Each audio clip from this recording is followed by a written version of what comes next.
Non,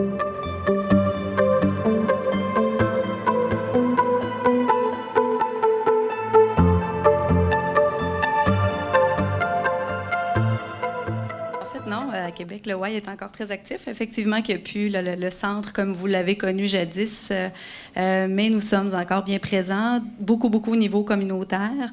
Et le local communautaire Les Saules, c'est en fait un second point de service, le premier étant dans le secteur de Saint-Roch, où est-ce qu'on a notre programmation communautaire principale. Et ce projet-là, en fait, est né vraiment d'un besoin de la communauté. Donc, il y avait plusieurs organismes du secteur qui ont fait un constat qui était assez majeur dans le quartier de Les Saules, principalement dans le secteur de Dubuisson, secteur très enclavé, les autoroutes, tout ça.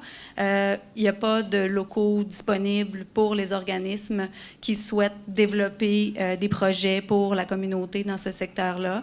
Le Y, on avait un projet, nous, qui s'appelait Alternative Suspension, qui est encore actif, où est-ce qu'on accueille des jeunes pendant leur période de suspension. On souhaitait pouvoir desservir les écoles de ce secteur-là et on n'avait pas de locaux.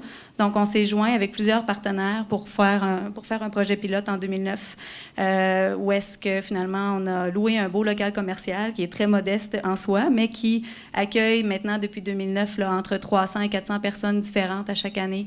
Donc, on parle autant de jeunes en période de suspension, les coopératives jeunesse de service durant l'été, des groupes d'achat, des groupes de jardiniers. Donc, c'est vraiment dans un but de répondre aux besoins de la population de ce quartier-là qui, pour diverses raisons, n'avait pas de lieu de rencontre.